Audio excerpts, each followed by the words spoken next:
हिमालय की बर्फ में कुछ सैनिक ऐसे भी थे जिनके पास ना पर्याप्त हथियार थे, ना खाना, ना मदद की उम्मीद। फिर भी उन्होंने आखिरी सांस तक लड़ाई लड़ी।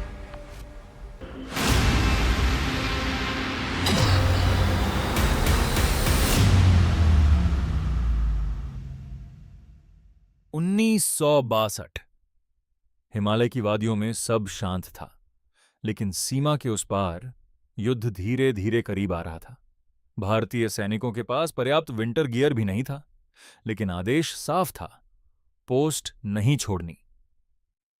कैप्टन अर्जुन सिंह अपने जवानों का हौसला बनाए रखने की कोशिश कर रहे थे। भले ही उन्हें हालात की सच्चाई पता थी, दिल्ली में नेताओं को अब भी उम्मीद थी कि हालात युद्ध तक नहीं पहुंचेंगे। रवि ने घर चिट्ठी लिखी।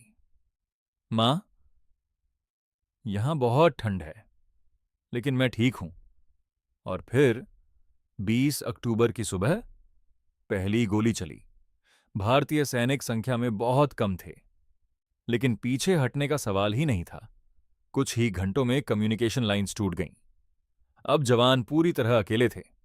कैप्टन अर्जुन ने अपने जवानों से कहा, अगर मदद नहीं आएगी तो भी हम यहां से पीछे नहीं हटेंगे। लगातार बर्फबारी ने भारतीय पोस्ट को पूरी तरह घेर लिया। अब न आगे रास्ता था, न पीछे लौटने की उम्मीद। 3 दिन बाद राशन लगभग खत्म हो चुका था। कुछ जवान सिर्फ पानी और सूखी रोटी पर टिके थे।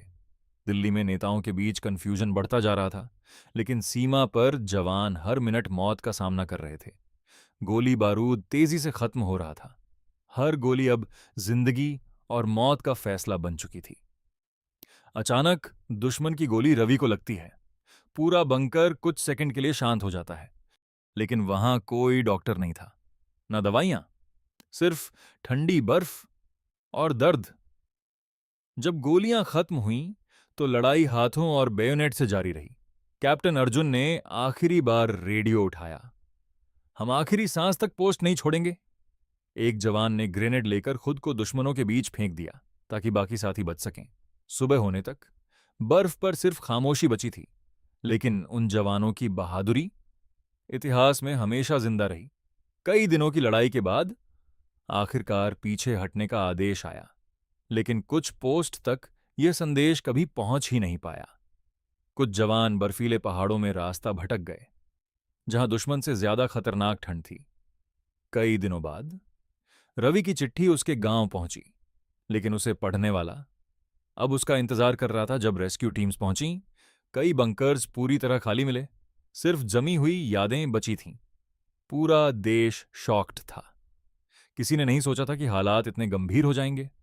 कैप्टन अर्जुन आखिरी बार अपनी पोस्ट पर खड़े थे, थके हुए, घायल, लेकिन अब भी डटे हुए।